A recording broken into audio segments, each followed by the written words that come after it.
हनुमान जी इतने विनम्र क्यों है? लोटा जल से भगवान प्रसन्न होते हैं। कंट्रोवर्सी चल रही है प्रेमानंद जी के बारे में, तो आपके क्या विचार है इस बारे में?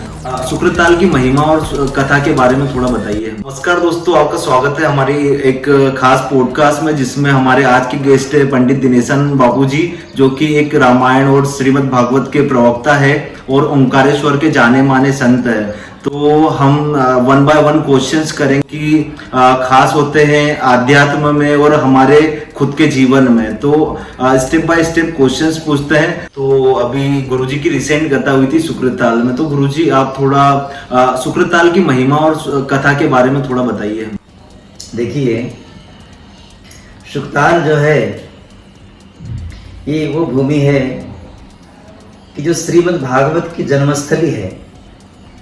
उसको हम कह सकते हैं कि भागवत को जो प्रारंभ हुआ है वो शुक्रताल की पावन भूमि से ही हुआ है, जहां पर राजा परीक्षित को कथा श्रवण कराने के लिए भगवान श्री कृष्ण स्वयं सुखदेव बनकर के आए थे।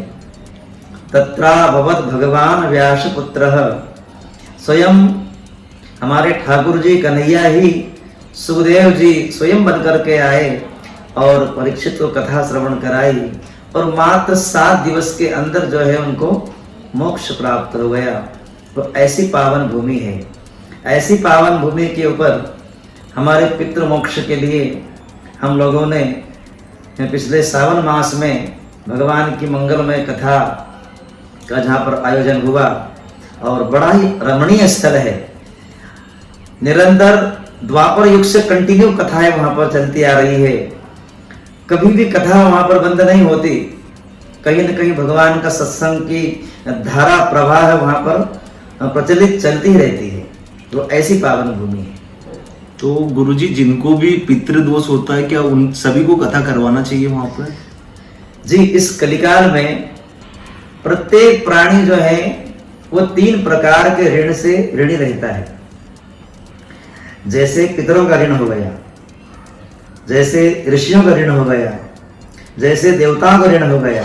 तो हम प्रत्येक संसार के प्राणी 3 प्रकार के ऋण से ऋणी हैं। तो उनके ऋण को समय समय पर चुकाना पड़ता है।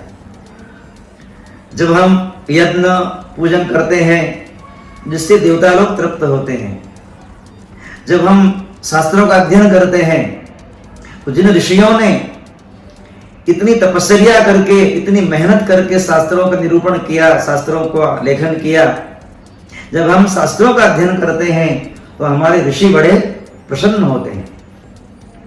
और जब हम अपने पितरों के लिए ऐसी पावन तीर्थ स्थली पर जब भगवान की कथा श्रवण करते हैं, तो हमारे पितृ जो हैं त्रिशक्ति भी पिता पूतः, यानी 21 पीढ़ी हमारी तर जाती है। ये भगवान की कथा की महिमा है। ये मानव शरीर जो मिला है, ये मात्र केवल ईश्वर के भजन के लिए है। तो प्रत्येक प्राणी 3 प्रकार के ऋण से ऋणी है। तो समय समय पर उसको अवश्य चुकाना चाहिए। गुरुजी, हम काफी कथाओं में जाते हैं, काफी सत्संग सुनते हैं, तो हम ज्यादातर मुरारी बापू को देखते हैं। तो आपका क्या कहना है मुरारी बापू जी के बारे में? जी जी जी, बहुत अच्छा प्रश्न किया। बापू जी का जीवन चरित्र तो क्या बताएं। स्वयं सिया राममय है वो। जैसे रामचरित्र मानस का दर्शन है, वैसे उन्होंने एक एक सूत्र को अपने जीवन में निखार किया है। एक एक चरित्र मानस जी का हम उनमें उनका दर्शन कर सकते हैं। ऐसी अद्भुत विभूति है इस पूरे विश्व में। यदि कथा की देन है तो उन्हीं महापुरुष की है। कथा की शैली, कथा को संगीत से लोगों तक पहुंचाना, कथा को वितरण करना, ये जितना भी है काफी अधिकांश जितने भी इस संसार में वक्ता हुए हैं, तो अधिक से अधिक वक्ता जो है उन्हीं के प्रेरणा सूत्र से बंधे हुए हैं। तो गुरुजी अभी रिसेंटली काफी न्यूज में और जैसे चैनल्स में काफी कंट्रोवर्सी चल रही है प्रेमानंद जी के बारे में, तो आपके क्या विचार है इस बारे में? देखिए, ये भारत देश जो है संतों की भूमि है। इसमें कई महान संत हैं जिन्होंने अपने जीवन में बड़ा अनुभव किया है, भजन किया है। और वृंदावन तो वैसे ही भक्ति की भूमि है। ऐसे ऐसे महान संतों का, ऐसे ऐसे महान विद्वान ब्राह्मणों का दर्शन होता है जिनका पूरा जीवन जो है अपनी इन आंखों से जिन्होंने ठाकुर जी का दर्शन किया है, जिनकी दृष्टि है सी राम मैं सब जग जानी। पूरा विश्व जिसको राधा कृष्ण में दिखता हो, ये ऐसे संतों की महिमा है जिनके बारे में कोई कुछ नहीं जान सकता। संतों की महिमा कौन जान सकता है? भगवान श्री कृष्ण कहते हैं कि मैं संतों के पीछे जाऊं जहां जहां संत सिधारे, उधो मोह संत सदा अति प्यारे। तो हम संतों के बारे में कुछ नहीं कह सकते। ऐसे संतों को हम केवल बस प्रणाम कर सकते हैं। ये संतों की बड़ी महिमा है जिनका वर्णन भगवान कृष्ण भी नहीं कह सकते, तो फिर हम कौन है? तो ऐसे ये संतों की भूमि है। महान संत ऐसे हैं कि निरंतर जो हरि स्मरण, प्रभु का स्मरण नित्य निरंतर करते रहते हैं। उनके बारे में क्या कहें? तो गुरुजी हमारा नेक्स्ट क्वेश्चन ये है कि क्या देखिए, एक लोटा जल से भगवान यदि प्रसन्न हो जाते तो अब तक कब के प्रसन्न हो गए होते। कईयों ने कई लोटे जल डाल दिए भगवान के ऊपर। भगवान को केवल चाहिए राम ही केवल प्रेम प्यारा। यदि भगवान के ऊपर आपकी आस्था है, प्रेम है, तो एक लोटा जल नहीं, आपकी आंखों की एक अश्रु बिंदु यदि भगवान के ऊपर गिर जाए तो मेरा महादेव प्रकट हो जाए। प्रेम नहीं है तो आप एक लोटा नहीं 10 लोटे भी कभी भगवान पर डालते रहेंगे तो कोई आपकी समस्या का हल होने वाला नहीं है। यद्यपि भगवान का नाम क्या है? सत्यम शिवम सुंदरम। यदि आपके जीवन में सत्य नहीं है तो आप सुंदर नहीं हो। ईश्वर की कृपा जब ही होती है जब आपके जीवन में सत्य का धारण हो। हम सत्य बने, छल कपट रहित होकर के यदि एक आंख की इन अश्रु बिंदु गिर जाए तो महादेव दर्शन दे दे। तो सबसे मुख्य भगवान का प्रसन्न नहीं होना यही है कि कहीं न कहीं हमारे अंदर छल कपट से हम पूर्ण रूप से भरे हुए हैं। और भगवान कहते हैं मोहि कपट छल छिद्र न भावा। अब जो भगवान को नहीं पसंद है वो पूरा छल छिद्र हमारे अंदर कूट कूट के भरा है, तो एक लोटे से भगवान कैसे मिलेंगे? मतलब नियत साफ होनी चाहिए तो भगवान ऐसे ही आपको मिल जाएंगे। जरूर जरूर, ये शुद्धिकरण बहुत जरूरी है। काम क्रोध लोभ मोह मत्सर, ये इतने विकार हमारे अंदर भरे पड़े हैं और हम कहीं पे निगाहें और कहीं पे निशाना भगवान को जल चढ़ा रहे हैं, मन कहीं और घूम रहा है, तो ईश्वर की प्राप्ति ऐसे नहीं होती। तो आप ईश्वर प्राप्ति का कुछ मार्ग बता सकते हैं कि हमें क्या फॉलो करना चाहिए चीजें? ईश्वर प्राप्ति के लिए कोई संत महापुरुष, उनका आश्रय बहुत जरूरी है। संतों के सानिध्य से क्या होता है? सत्संग की प्राप्ति होती है। सठ सुधरहि सत्संगति पाई, पारस परस कुधात सुहाई। जैसे पारस के स्पर्श से लोहा जो होता है वो क्या बन जाता है? स्वर्ण। तो पारस जो है उस लोहे को स्वर्ण बना सकता है और अपने जैसा पारस नहीं बना सकता। यद्यपि कोई व्यक्ति संत का सानिध्य प्राप्त कर ले, संत की संगति मिल जाए, तो उस भक्त को संत जो है वो अपने से भी ऊंचा बना देते हैं। यही गुरु की महिमा है। और यदि कोई गुरु ना मिले तो सबसे बड़े गुरु हैं हमारे धर्मशास्त्र, रामचरितमानस, भगवत गीता, श्रीमद् भागवत महापुराण, शिव महापुराण। इनका आश्रय जरूर करना चाहिए, क्योंकि इस कलिकाल में मनुष्य का सबसे बड़ा साथी यदि कोई है तो वह है ग्रंथ। सबसे बड़ा कोई साथी है तो वो क्या है? ग्रंथ, जो वेद वाणी है, यानी भगवान की वाणी है। इसीलिए सारे महापुरुष कहते हैं कि किताबों को पढ़ना चाहिए या फिर ग्रंथों को पढ़ना चाहिए, उपनिषदों को पढ़ना चाहिए। तो कुछ आप बुक रिकमेंड कर सकते हैं जो कि मतलब हम पढ़ सके या फिर? जी जी जी, देखिए, सबसे मुख्य बात तो यह है कि आज के समय में एक सरल प्राणी के लिए भी, जो सरल है, एकदम सहज है, न अन्य ग्रंथों का अध्ययन कर सको, वेद पुराणों का तो कोई बात नहीं, लेकिन श्री रामचरित्र मानस जी तो ऐसा है कि इतना सरल ग्रंथ है कि आप नित्य केवल अपने घर पर बैठ करके स्वाध्याय करें। पूरे परिजन को बैठ करके यदि व्यक्ति स्वाध्याय करे नित्य, तो वो घर राममय हो जाता है। उस घर में राम जी के आदर्श लागू हो जाते हैं, क्योंकि रामचरितमानस जैसा ग्रंथ न भूतो न भविष्यति, क्योंकि ये लेखनी मेरे महादेव जी की है। रचि महेश निज मानस राखा और पाई सुसमय शिवासन भागा। भगवान महादेव की लेखनी से लिखी गई ये कथा है, और जिसके वक्ता भी है मेरे महादेव, वो श्रोता है माता पार्वती। तो जिन्होंने उसका अध्ययन किया, उनका परिवार देखिए आप, पूरा शिव परिवार देखिए। अब शिव परिवार का दर्शन करेंगे तो उसमें देखो, जितने उनके वाहन हैं सब एक दूसरे के सब शत्रु हैं, सब पूर्व हैं, सब शिव जी के परिवार। शिव जी का परिवार देखिए। माता पार्वती का वाहन देखिए तो वो है शेर। इधर भगवान नंदी का जो वाहन, भगवान शिव जी का वाहन देखिए नंदी, एक दूसरे के दुश्मन, लेकिन कैसे रहते हैं? वैर छोड़ करके। उधर कार्तिक स्वामी का वाहन है मोर, और भगवान शिव जी गले में है सांप, बिल्कुल 36 का आंकड़ा, लेकिन फिर भी प्रेम से रहते। उधर देखो भगवान शिव जी के गले में है सर्प, इधर देखो गणेश जी का वाहन है चूहा, ये भी दुश्मन, लेकिन कभी आपने इनको लड़ते झगड़ते नहीं देखा।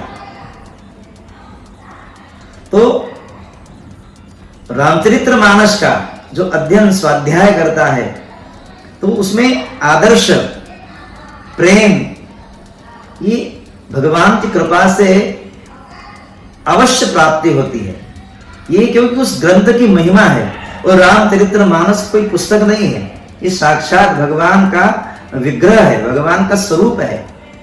इसलिए प्रत्येक मानस की एक एक चौपाई में राम जानकी, रा और म, ऐसे कोई चौपाई नहीं है जिसमें र अक्षर ना हो, म अक्षर ना हो, या फिर आ की मात्रा ना हो। प्रत्येक चौपाई में आप देखिए।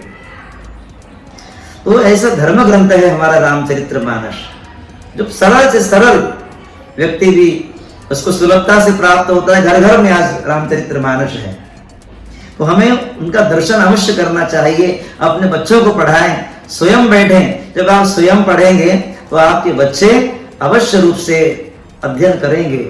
तो फिर देखिए आपका गृहस्थाश्रम कैसा होता है। अभी हम प्रेमानंद जी के बारे में बात कर रहे थे, और वो हर रोज हर दिन राधा राधा राधा राधा नाम जपते रहते हैं। तो नाम जप का क्या महत्व है हमारी जीवन में, हमारी जीवन शैली में? प्रद्युम्न जी, इस जीवन में भगवान के नाम की बहुत महिमा है। जितने नाम की महिमा है, इतनी भगवान की भी महिमा नहीं है। राम ते अधिक, भगवान से भी बढ़कर के भगवान का नाम इस कलिकाल में प्रधान है। जो नित्य निरंतर भगवान का नाम का स्मरण करता रहता है, तो भगवान गीता में कहते हैं, ये यथा माम प्रपद्यन्ते तांस्तथैव भजाम्यहम्। जैसे जो व्यक्ति मुझको जितनी देर याद करता है, जितना भाव से याद करता है, ठीक उसी प्रकार भगवान भी उसको उसी प्रकार याद करते हैं। तो नाम की बहुत महिमा है। तो निरंतर नाम जप करता रहता है। ये जीवन जो है, पूरा जीवन एक छात्र जीवन है।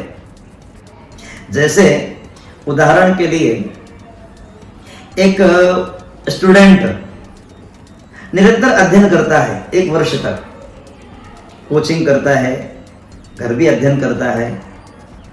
उसका मुख्य रीजन एक ही है कि एग्जाम के समय में 3 घंटे जो पेपर आता है कि वो सारे क्वेश्चन याद आ जाए। जितना हमने स्टडी की है, अध्ययन किया है, वो सारे क्वेश्चन जो है हमें वहां पर स्मृति में आ जाए।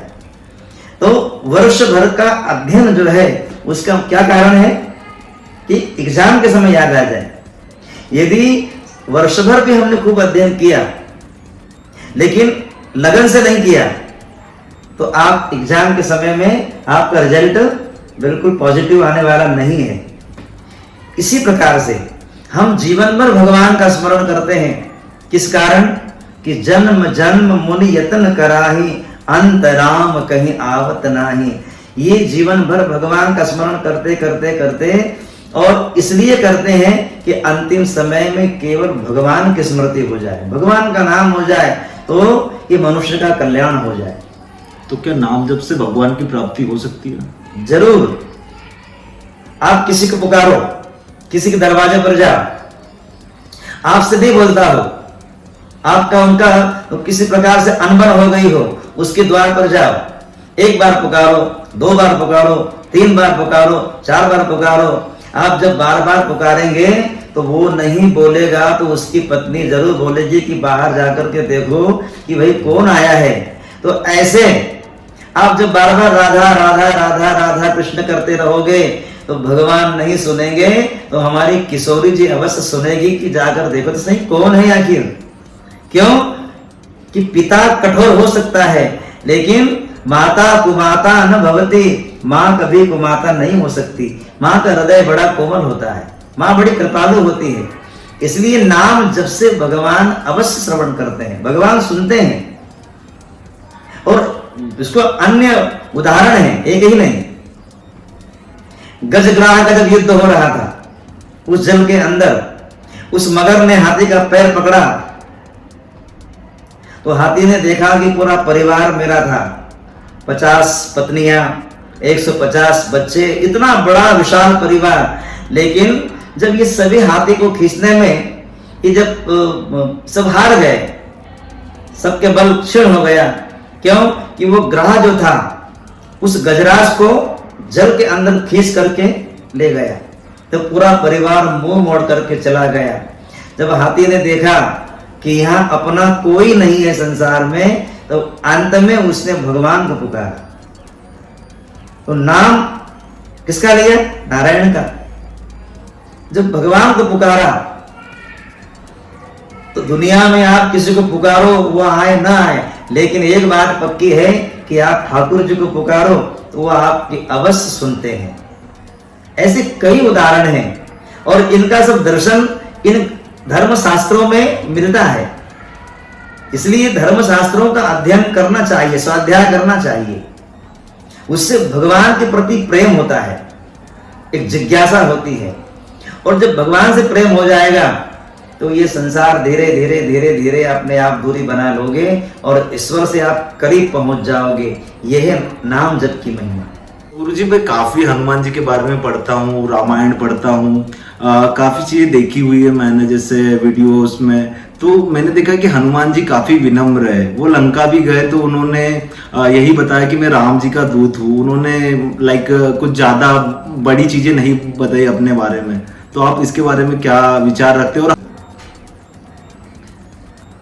देखिए, हनुमान जी के बारे में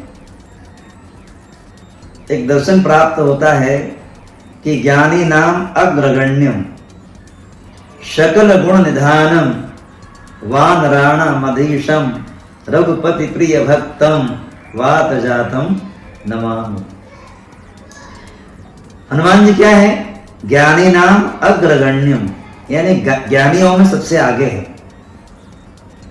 और जब व्यक्ति के पास ज्ञान की प्राप्ति होती है तो आपने शायद 6ठी क्लास में पहले संस्कृत में एक श्लोक था विद्या ददाति विनयम, शायद पढ़ा होगा, विनयात याति पात्रत्व, है ना, पढ़ा होगा। तो विद्या क्या देती है? विनम्रता। विद्या ददाति विनयम। जब व्यक्ति के पास ज्ञान की प्राप्ति होती है, ज्ञानी कौन? सबसे पहला प्रश्न, ज्ञानी कौन? कि जो किसी को अज्ञानी ना समझे, वही ज्ञानी। तो हनुमान जी के पास क्या है? ज्ञानी नाम अग्रगण्यम, ज्ञानियों में सबसे प्रतिष्ठित है। Hanuman ji all in one देवता है। देखो, एक ही चीज एक व्यक्ति के पास, सब चीज एक व्यक्ति के पास नहीं आ सकती। कोई ज्ञानी होगा तो दुर्बल होगा, बलवान नहीं हो सकता, ज्ञान हो सकता है। कोई पहलवान होगा तो बुद्धिहीन होगा। लेकिन यहां हनुमान जी का दर्शन जब हम करते हैं तो क्या है? सकल गुण निधानम, अंत में लिख दिया तुलसीदास जी ने। सकल गुण, ऐसा कोई गुण कला बाकी है ही नहीं कि जो श्री हमारे हनुमान जी के पास ना हो। तो विद्या क्या देती है? विनम्रता। तो सबसे पहले विनम्रता से पता चल जाता है कि व्यक्ति कितना शीलवान है, कितना ज्ञानी है। तो हनुमान जी के पास क्या है? विद्या, ज्ञान। निरंतर भगवान के राम नाम के अलावा दुनिया में कुछ उनको पसंद ही नहीं है। तो विद्या ददाति विनयम विनयात् याति पात्रत्वम। जब विनम्रता आती है तो व्यक्ति क्या बन जाता है? पात्र। एक होता है पात्र, एक होता है कुपात्र। हनुमान जी क्या है? पात्र है। किसके? सोचो, ये इतनी वानरी सेना को जब भगवान ने अपने सुग्रीव जी ने भेजा माता जानकी की खोज के लिए, लेकिन अंत में मुद्रिका हनुमान जी को ही दी,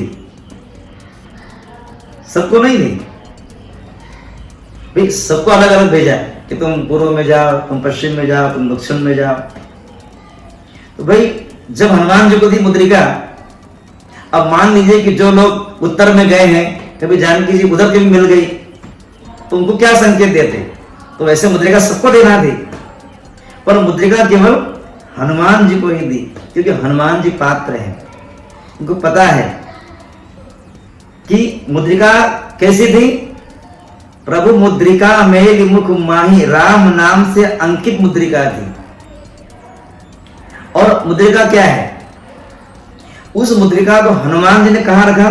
प्रभु मुद्रिका मेल मुख, अपने मुख में रखा। मुख में रखने का तात्पर्य ये है कि राम नाम रूपी मुद्रिका है, और प्रत्येक प्राणी के मुख में राम नाम होना ही चाहिए। आप जब राम नाम धारण करोगे मुख में, तो ये पक्की बात है कि आपको भक्ति का दर्शन अवश्य होगा।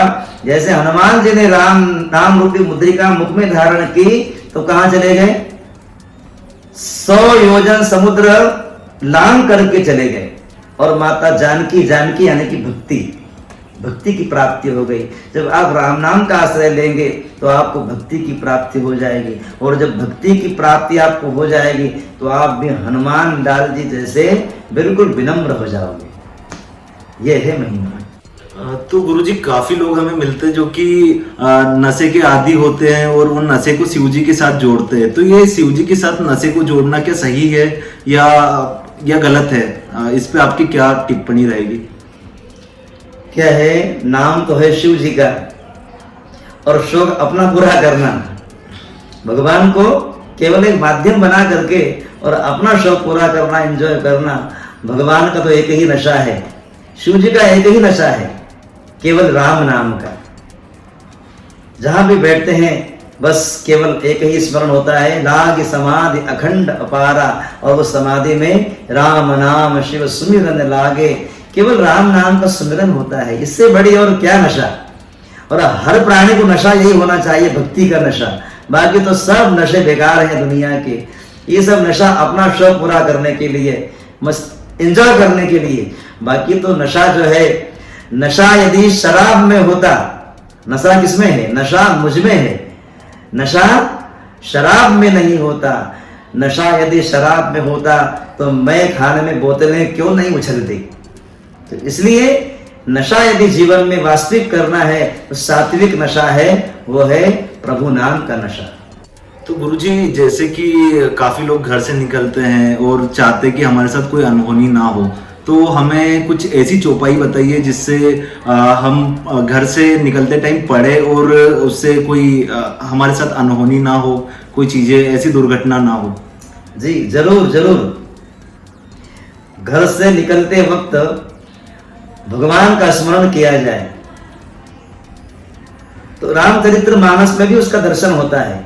दुनिया की ऐसी कोई भी समस्या नहीं है कि जिसका समाधान हमारे रामचरित्र मानस में न हो।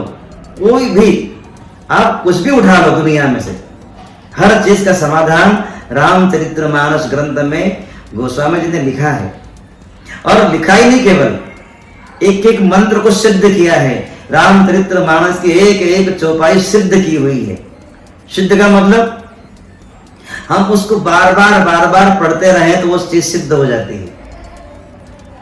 जैसे कहते हैं ना कि मंत्र सिद्ध करो, तो ग्रहण काल में उस मंत्र का अधिक से अधिक जप करो, वो सिद्ध हो जाता है। ऐसे हमारे गोस्वामी जी ने मानस जी की हर एक चौपाई को सिद्ध किया है। तो घर से जैसे निकले, अब ये तो तभी संभव है कि जब आपने उस चीज का अवलोकन किया, दर्शन किया, अध्ययन किया, स्वाध्याय किया। तो घर के मुख्य द्वार के ऊपर यह चौपाई प्रत्येक व्यक्ति ने लिख देना चाहिए। प्रविशि नगर कीजे सब काजा, और हृदय राखी कौशलपुर राजा। हृदय राखी कौशलपुर राजा। घर से प्रवेश करें, उस कौशलपुर के राजा जो है भगवान राम, उनको अपने हृदय में धारण करके आप निकलिए।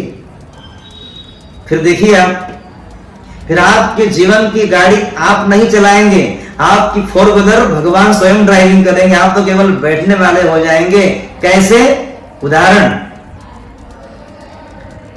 जैसे महाभारत का इतना बड़ा युद्ध हुआ तो अर्जुन ने अपने रथ की बागडोर भगवान श्री कृष्ण को सौंप दी। तो सोचिए कि कितनी विशाल सेना कौरवों की, लेकिन अर्जुन का बाल बांका नहीं हुआ। ये एग्जाम्पल है, उदाहरण है। तो जिसने अपने जीवन की बागडोर भगवान को सौंप दी, तो फिर आपके जीवन की पूरी गाड़ी जो है उसको भगवान हैंडल करते हैं। आपको कुछ नहीं करना है, आपको केवल बैठना है। तो ये चौपाई अपने घर के मुख्य द्वार पर लिखी होनी चाहिए। प्रत्येक प्राणी को कंठस्थ होना चाहिए, अपने बच्चों को भी कंठस्थ करा। तो गुरुजी, अब थोड़े कुछ प्रश्न रामायण से रिलेटेड ले लेते हैं। तो रामायण हमारे जीवन में कितना रिलेवेंट है, कितना चीजें हम उससे एडॉप्ट कर सकते हैं? देखिए, जितनी भी शिक्षा की पद्धतियां हैं, वो सभी की सभी रामचरित्र मानस में मौजूद है। अब क्या सीखना चाहते हो? दुनिया में, अभी मैंने एक शब्द कहा था, दुनिया में ऐसी कोई वस्तु नहीं है कि जिसका समाधान रामचरित्र मानस जी में ना हो। समाधान तो हो गया, अब क्या लेना चाहिए? आप एक पिता बन करके देखिए कि दशरथ जैसा कोई पिता नहीं, राम जैसा कोई पुत्र नहीं, भरत जैसा कोई भ्राता नहीं, कौशल्या जैसे कोई माता नहीं। और राजनीति सीखना हो तो रावण से सीखिए। अंतिम समय में जब रावण धराशायी पड़ा था, तो भगवान ने लक्ष्मण से कहा था कि जाओ और जा करके रावण से राजनीति सीख करके आओ कि राजनीति क्या होती है। जब शूर्पणखा की नाक कान काटी गई, तो शूर्पणखा रावण से जाकर कहती है, राजनीति बिनु धन बिनु धर्मा, और हरि ही समर्पे बिनु सत्कर्मा। देखिए क्या गोस्वामी जी ने एक राक्षसी के मुख से क्या शब्द निकाले हैं। राजनीति, यदि राजा में नीति नहीं हो तो राजा किसी काम का नहीं। राजनीति बिनु धन बिनु धर्मा, यदि आपके पास में धन संपत्ति खूब है लेकिन आप धर्म नहीं कर रहे हो तो वो धन किसी काम का नहीं, बेकार है। और हरि ही समर्पे बिनु सत्कर्मा, आपने जितना सत्कर्म किया ये सत्कर्म अंत में भगवान को समर्पित करना चाहिए। कृष्णार्पणमस्तु, ब्रह्मार्पणमस्तु। जो हम कर्म करते हैं उस कर्म को अंत में भगवान को समर्पित करते हैं, तभी आपका कर्म करना सफल होता है। तो लक्ष्मण को भेजा भगवान ने, और रावण ने बड़ा सुंदर उपदेश दिया लक्ष्मण जी को कि मैं इसलिए हार गया, मेरी मृत्यु, मेरी हार, मेरे सामने मेरा परिवार इसलिए सब समाप्त हो गया मेरी आंखों के सामने। क्यों? कि मैंने मेरे भाई की नहीं मानी, मेरे भाई ने मेरा त्याग कर दिया। और तुम्हारी विजय इस कारण हुई कि तुम दोनों भाइयों का प्रेम देखो कि एक भाई वन में गया तो दूसरे भाई ने अपना सब कुछ त्याग कर दिया, पत्नी तक को त्याग कर दिया। ये होती है। तो कुछ चीजें जो है किसी दुश्मन से भी शिक्षा लेना चाहिए। हर व्यक्ति के पास कुछ न कुछ ऐसा एक गुण होता है कि जो हमें ग्रहण करना चाहिए। लेकिन मानव तो गुणों का खजाना है। आप बस केवल पेटी खोलो और खोजते जाओ, निकालते जाओ, एक से एक मणियां निकलेगी वहां से। तो ऐसे रामचरित्र मानस में सब कुछ है, कुछ नहीं, सब कुछ है।